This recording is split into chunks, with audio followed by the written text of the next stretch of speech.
informasi dan edukasi hari ini. Perkenalkan, kita dari Dinas Sosial Narkotika Kapolda. Gue tadi Setiano, dipanggil Radit. Gue dari Kelurahan dipanggil Radit. Gue Mas Padang, dipanggil Padang. Gue Muhammad Yusuf.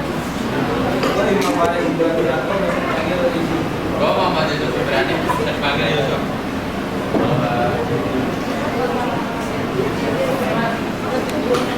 Ya, sebelumnya kita hari ini akan membawa materi kekerasan seksual. Ya, berdua saya pertama kita akan mengatakan kekerasan seksual, ada definisinya tentang kekerasan seksual, menghindari dan mengatasi kekerasan seksual, menghadapi korban kekerasan seksual, dan menjadi sekolah bebas kekerasan seksual. Ya, apa sih kekerasan seksual itu? Kekerasan seksual adalah segala bentuk perilaku atau tindakan bersifat memaksa atau memanfaatkan kuasa untuk membuat seseorang dalam aktivitas seksual atau tujuan seksual. Kekerasan ini bisa terjadi secara fisik, verbal, atau psikologis dan mencakup berbagai tindakan seperti pelecehan seksual, pemerkosaan, eksploitasi seksual atau intimidasi yang bersifat seksual. Dan mengapa penting sih untuk kita ketahui kekerasan seksual? Ya, kekerasan seksual ini sangat penting untuk kita ketahui karena kesadaran adalah langkah pertama untuk menciptakan lingkungan yang aman. Terus alasannya yang pertama dari lingkungan ini, terus yang kedua menjaga dan menjaga, terus ketiga dalam persaingan dan kawasan yang tepat bukan gini dong kameramen dulu. kelima membantu lingkungan masyarakat yang aman. Terus selanjutnya kita akan membahas jenis-jenis kekerasan seksual. Di sini ada 4, bersama dan verbal, pelecehan fisik, pelecehan Bantuin. dan ada eksploitasi seksual.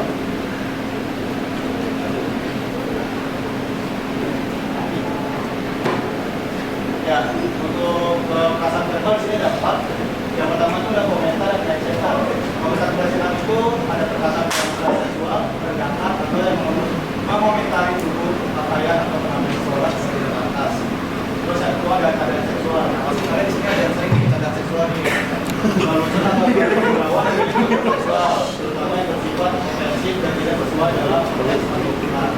Nah, yang ketiga ada siulan atau panggilan yang lanjutan. Masih ada lain siulan gitu ya, kita cerita sedikit. Pelaku. Lalu ada keadaan seksual.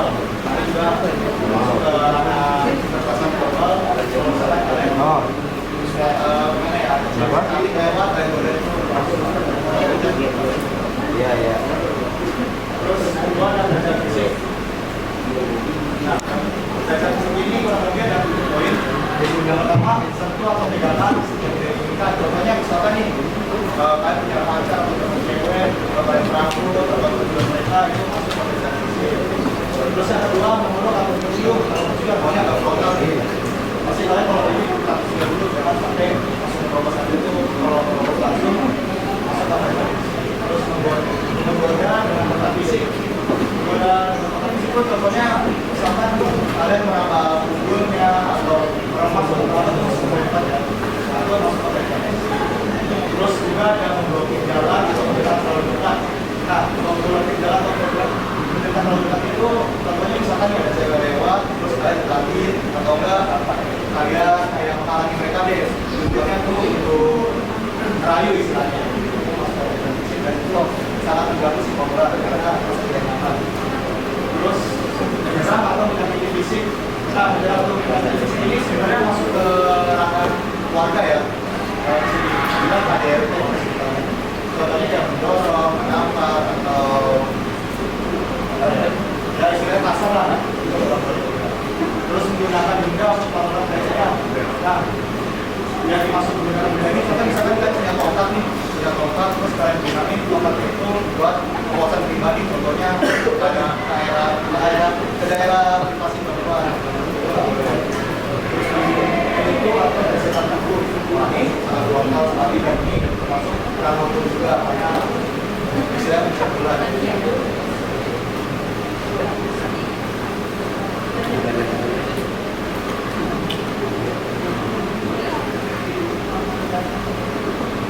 Nah, yang ketiga ada online atau yang disebut cyber. Di sini kurang lebih ada 5 poin. Yang pertama adalah sex coercion atau kekerasan seksual. Kekerasan seksual ini pelaku mengancam foto, video, segala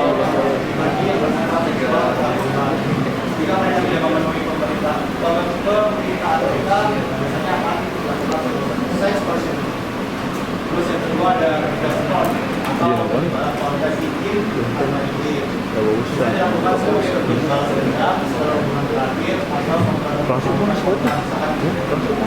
pelaku ini misalnya ada seorang terus dia punya video pribadi di si korban langsung disebar juga ada blogging online. Blogging online ini pelaku secara perlahan membangun kepercayaan dengan anak satu remaja melalui chat atau media sosial untuk manipulasi atau melakukan eksploitasi mereka secara seksual. Ini seringkali dilakukan melalui pemasaran dan media sosial. Terus ada poin keempat yang juga pengiriman konten seksual dari masker tersebut secara relasi. Biasanya situasi ini dilakukan mungkin mengirim gambar atau video seksual seperti foto atau video di foto pada seseorang tanpa persetujuan mereka. Kali ini lah misalkan kalian kirim video kayak gini ke orang atau ke teman tanpa persetujuan mereka pasti sangat berlaku. Terus yang terakhir ada komentar seksual atau senjata seksual di media sosial, pesan, komentar, atau juga nggak boleh. Bisa masuk ke para media Terus ada yang terakhir eksploitasi seksual. Di sini ada 2 poin. Eksploitasi seksual dalam hubungan pacaran sampai pacaran di sini. Masih kan? Pokoknya saya remaja sering mengalami Halo. seksual dalam hubungan yang tidak sehat seperti pacaran. Kita. Untuk ini melibatkan pemasaran, manipulasi emosional, dan juga keinginan pasangan. Jadi, buat kepuasan ini salah satu tindakan. Terus ada juga grooming oleh orang dewasa di tempat saya. Nah, ini melibatkan proses pendekatan yang berbasis secara emosional, oleh orang dewasa atau bahkan teman saya atau oleh korban korban. Nah, untuk proyek selanjutnya dijelaskan oleh Kadauti. Bagaimana cara mengenali kekerasan seksual? Kita mengenalikan kekerasan seksual ada 2, tindakan lebih yang pantas, tindakan yang tidak pantas, dua kata-kata yang tidak atau tindakan yang hubungan tidak nyaman, kekerasan seksual atau kekerasan kesalahan seksual hanya terbatas. 3. Manipulasi untuk mendapatkan persetujuan, membuat salah, menawarkan imbalan atau ancaman, merasa khawatir ekspektasi atau strategi. Perbedaan antara fisik dan penjajahan, sifat sopan saling bersetujuan dan membuat kedua belah pihak merasa nyaman. Sebaliknya ketika satu pihak merasa tertekan tidak aman karena tindakan pihak baik.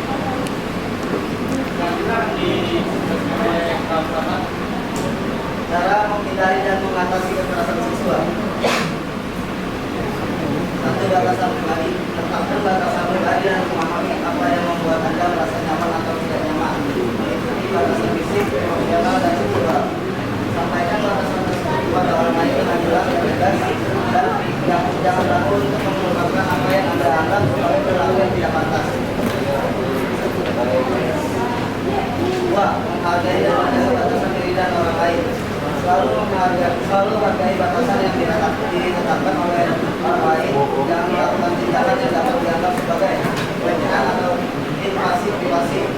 Jika seseorang tampak tidak nyaman atau ragu, kita tindakan atau percakapan yang mungkin membuat mereka merasa tertekan. 3. Berani berkata tidak.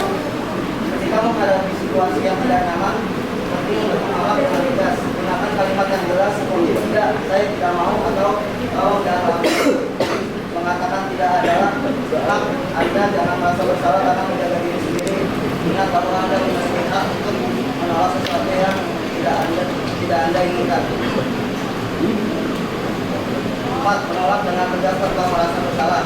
Selain kata gunakan bahasa tubuh yang menunjukkan ketegasan seperti berdiri tegak dan tidak menghindari dari kontak mata. Jika pelaku terus berusaha melakukan penolakan Anda dengan tegaskan, pastikan pesan Anda jelas.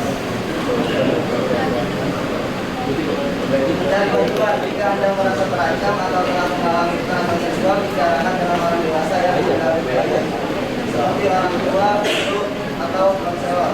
Bahwa mereka dapat memberikan dukungan dan bantuan. bergabung dengan kelompok lingkungan dapat membantu Anda merasa tidak sendiri dan mendapatkan informasi tentang hak selanjutnya. Nah, melaporkan ke pihak sekolah atau kepolisian jika diperlukan. Jika Anda mengalami atau menyaksikan kekerasan seksual, penting untuk melaporkan kejadian tersebut kepada pihak berwenang seperti guru, kepala sekolah atau konselor. Jika situasi tersebut dan Anda merasa terancam dan ragu untuk melaporkan ke kepolisian, melaporkan tindakan kekerasan seksual membantu melindungi diri Anda dan orang lain dari perilaku. Materi selanjutnya akan dilanjutkan oleh Selanjutnya dukungan bagi korban.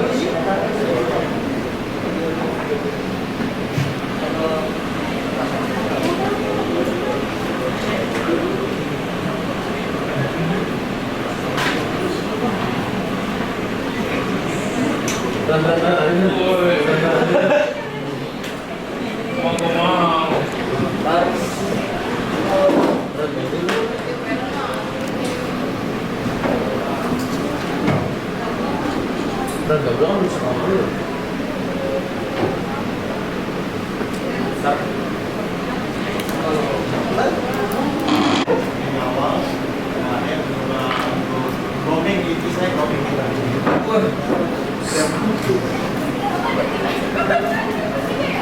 ini harusnya si saksi ini membantu si korban, cuman si saksi ini nggak mau membantu si korban, akhirnya terjadilah tidak nyamanan oleh si korban. Tapi tidak nyaman, si korban ini melihat depannya nih ada korban lagi, dan dia flashback sebelumnya, jadi dia berniat untuk sedang membantu lah sebenarnya dengan cara nanya ke si pelaku. Begitu sih.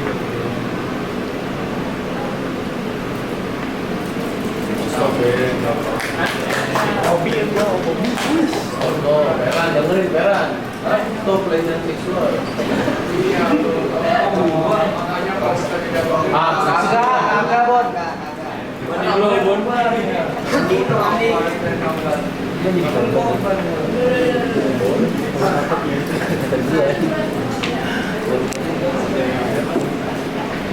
Dan selanjutnya dukungan bagi korban kekerasan seksual.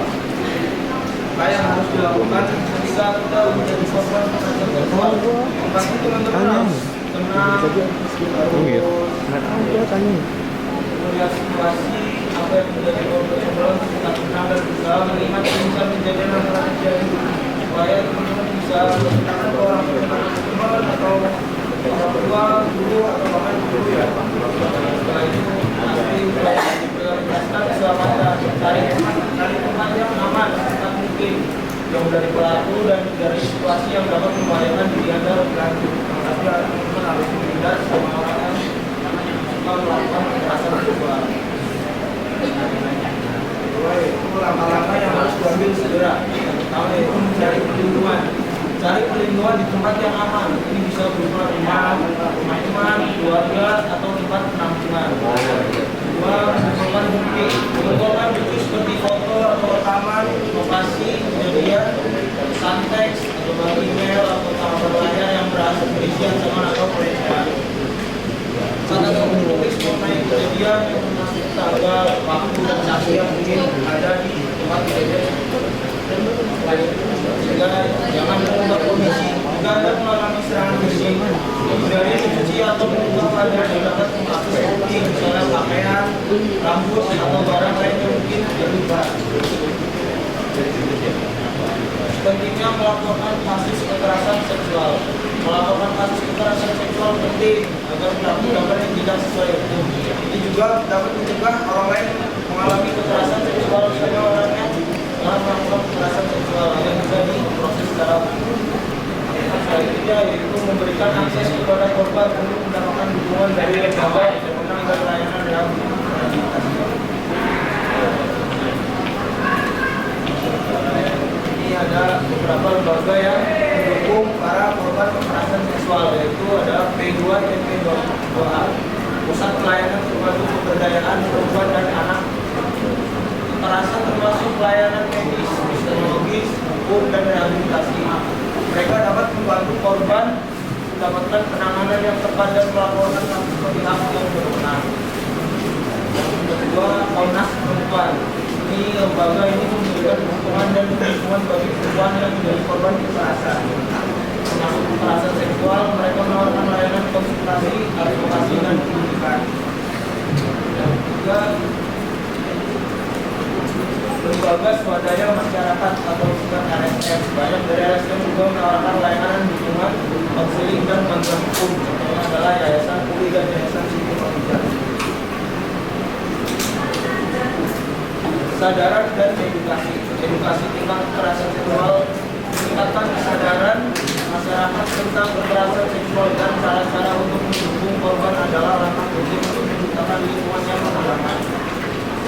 Pelatihan untuk tenaga medis dan penegak hukum, mendorong pelatihan bagi tenaga medis dan penegak hukum untuk memahami cara merespon kasus kekerasan seksual dengan empati dan profesionalisme. Jadi lanjut bagaimana dari sekolah bebas kekerasan seksual.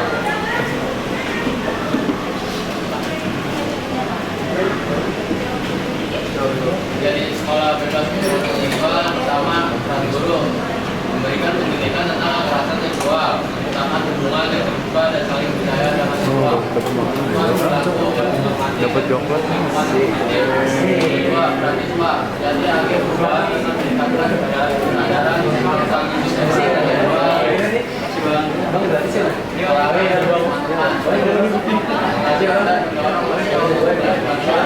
Tidur bang, nggak usah bang.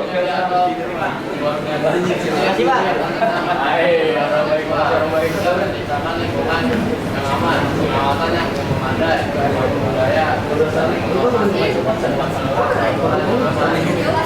kebijakan anti kekerasan seksual di sekolah, pengembangan kebijakan, sosialisasi kebijakan dalam kebijakan, mendorong peraturan sekolah untuk melindungi siswa, penerapan aturan yang jelas, berikan pelatihan kepada anggota pengelola, saling membuat komite pengawasan.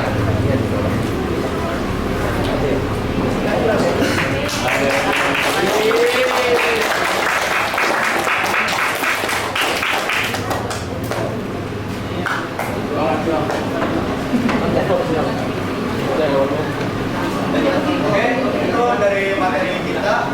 Kira-kira kalian paham nggak nih kekerasan seksual itu apa? Paham ya? Ada biasanya kita tuh masih tanya jawab nih. Yang mana ini kata satu beda. ChatGPT. Satu ya, satu kita bikin tiga aja. Coba. Nama habis.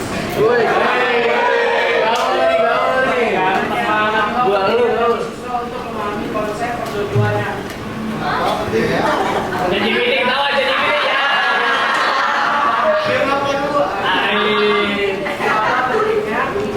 Siswa untuk memahami konsep perjodohan seksual. Konsep anjir. Urin dah, Bun.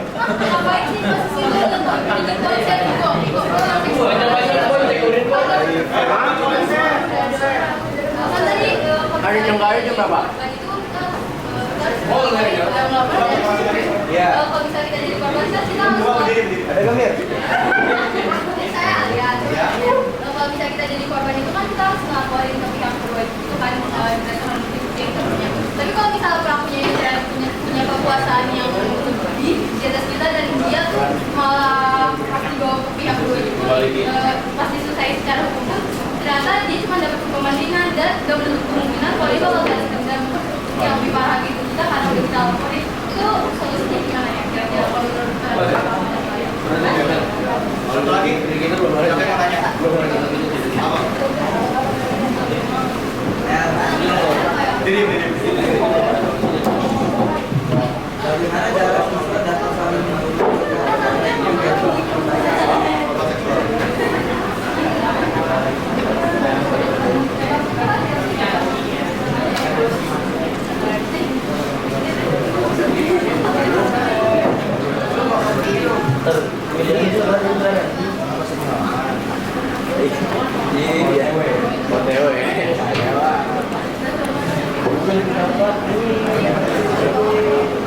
Oke.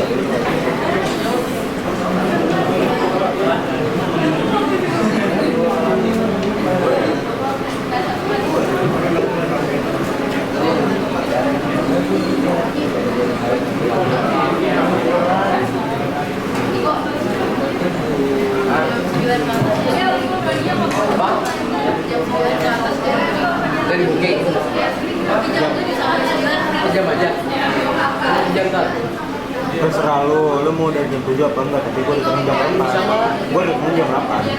Itu jam 8 tetap. Jam berapa? Ah. Boleh.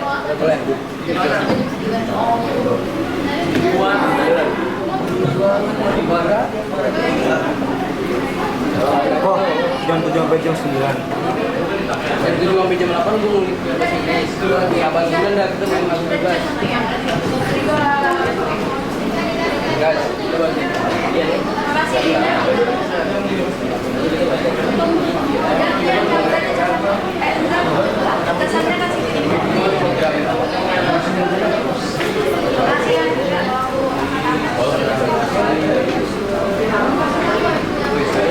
Apa buat cabut ya?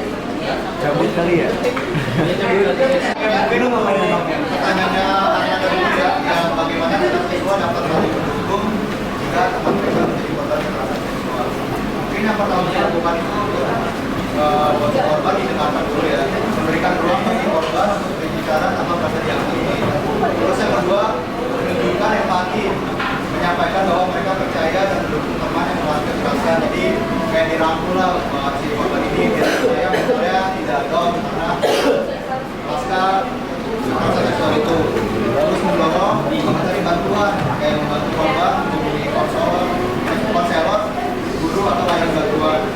Yang ketiga, menjaga kerahasiaan. Tapi kalau sudah dengar nih cerita dari si korban, berusaha mungkin kalian itu coba untuk merahasiakan kejadian si korban ini, jadi jangan sampai tersebarluaskan. Terus menghindari menyalahkan. Nah, saya ini ada juga kayak si yang mau dengerin ini, dengerin cerita si korban kayak harusnya lu jadi begini, gagal jadi salah diri. Kita dihukum untuk supaya mentalnya kuat.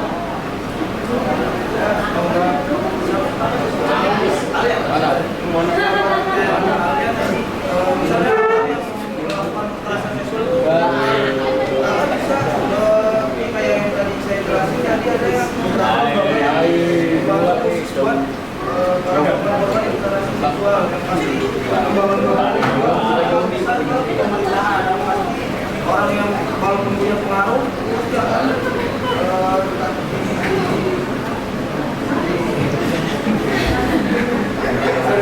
yang pasti akan diproses secara hukum dengan pasti transparan karena ini beberapa lembaga ini pasti lembaga saat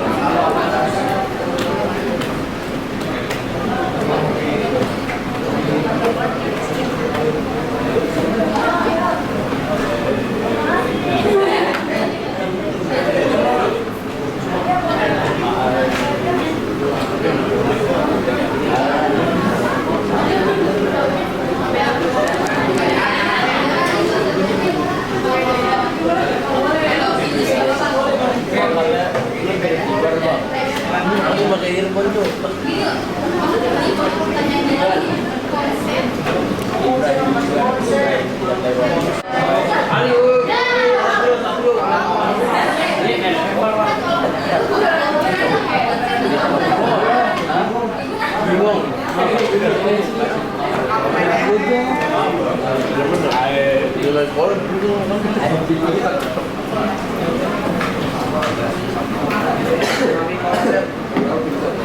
pentingnya siswa memahami konsep tujuan kekerasan seksual, pencegahan, kedua kesadaran diri, ketiga ekonomi terhadap korban.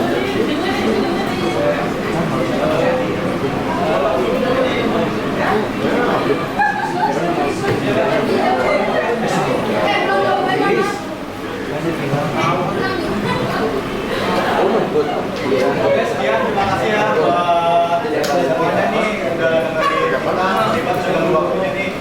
Nah, boleh nggak foto bareng dulu? Boleh.